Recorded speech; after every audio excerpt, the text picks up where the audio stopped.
প্রথমে ঢ্যাঁড়সটাকে ভালোভাবে ধুয়ে নেব। যেহেতু এটা গাছের ঢ্যাঁড়স সেই জন্য আমি দুবার ধুয়েছি। বাজারের হলে আমি 4বার ধুতাম, কেননা বাজারের ঢ্যাঁড়সে স্প্রে থাকে।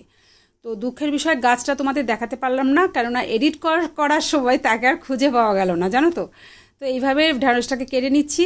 আগাটা কাটলেও হয়, না কাটলেও হয়। আজ আমি কেটে দিলাম। মশলা দেবো, দেখো পোস্ত, এরপর আসছে কাঁচা লঙ্কা আর সর্ষে। এগুলোকে ভালোভাবে বেটে নেব।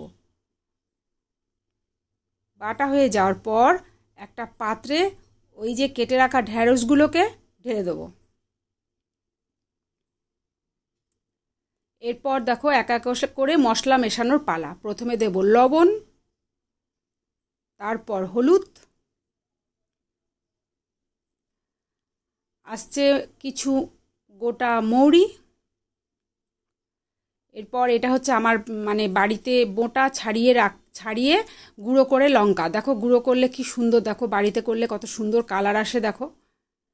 তো এটাও আমার বাড়ির বেসন, আমি নিজেই তৈরি করেছি। এটা অল্প পরিমাণ লাগবে। এখানে কিন্তু আমার ওই 6 থেকে 7 রকম ডাল, সেই ডালটা একসাথে মিশিয়ে বেসন তৈরি করেছি, জানো তো। তো এই দেখো ডাল, এই ডালটা দিয়েই বেসনটা তৈরি করা হয়েছে। বাজারের কেনা বেসন দিলেও কোনো অসুবিধে নেই, এই ডালটা দিয়েই যে দিতে হবে এমন কোনো মানে নেই। তো যাই হোক, অল্প একটু জল ওপর থেকে ছড়িয়ে দিয়ে তারপরে সুন্দর করে এটা আলতো হাতে মেখে নেব। খুব জোর জবস্তি করার কোনো দরকার নেই, আলতো করে মাখলেই জিনিসটা হয়ে যাবে। দেখো মাখা হয়ে গেছে আমার, বলতে পারো। এবার দেখো কত ভালো লাগছে না, মনে হচ্ছে কাঁচাই খাই। আমি কিন্তু কাঁচা ঢেঁড়সও খাই, জানো তো। এরপর যখন তোমাদের গাছগুলো আমি দেখাবো তখন দেখবে কেমন গাছ থেকে ছিঁড়ে ছিঁড়ে ঢেঁড়স খাচ্ছি। তো দেখো এদিকে কড়াতে বসিয়েও দিয়েছি। ঢেঁড়সটা কিন্তু এভাবে ছাঁকা তেলে ভাজতে হবে। আর কালারগুলো দেখো একদম সবুজ হয়ে রয়েছে, একটুও কিন্তু ডিসকালার হয়নি। তো এইভাবে ভাজা হয়ে গেলে এভাবে তুলে নেবো। খুব বেশি যে অনেকক্ষণ ধরে ভাজতে হবে তা নয়, হালকা করে ভাজতে হবে, মানে ঢ্যাঁড়সে একটা কাঁচা গন্ধ থাকে তো। তারপর দেখো কড়াতে দিয়ে দিলাম কালো জিরে, দেবো অল্প হলুদ, কাশ্মীরি রেড চিলি আজ একটু দিলাম, কখনো কখনো একটু আধটু দিতে হয়, টমেটো কুচি। এটা একটু নাড়াচাড়া করে নেব।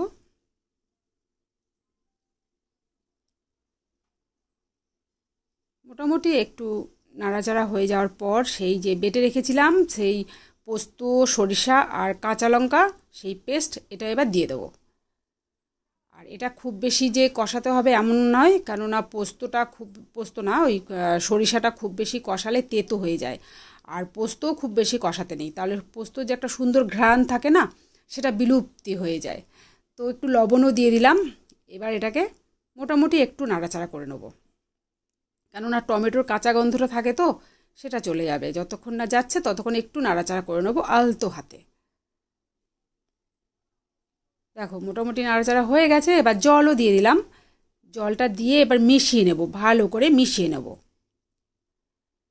ভালো করে মিশিয়ে নেওয়ার পর এটা যখন একটু ফুটে আসবে তখন সেই যে আগে থেকে ভেজে রাখা ঢ্যাঁড়সগুলোকে এর মধ্যে এবার ঢেলে দেব।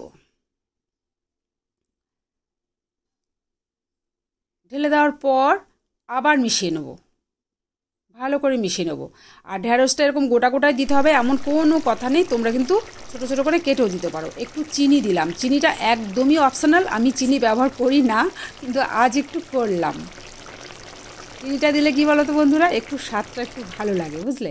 তাই দিলাম। ঢেকে রাখার পর দেখো খুলছি ঢাকনা, খোলার পর দেখো কেমন হয়েছে। দেখো জিনিসটা দারুণ লাগে খেতে, জানো তো।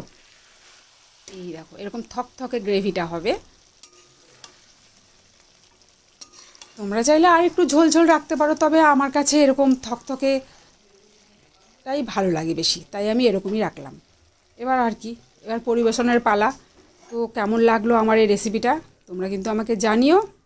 ছোট্ট একটি ভিডিও, আশা করি তোমাদের ভালো লাগবে, রান্না করে খেলে আরও ভালো লাগবে। তাহলে বন্ধুরা আজকের মতো আমার ভিডিওটা এই ছিল। আবার দেখা হচ্ছে অন্য কোনো পর্বে। তোমরা সবাই অনেক ভালো থেকো।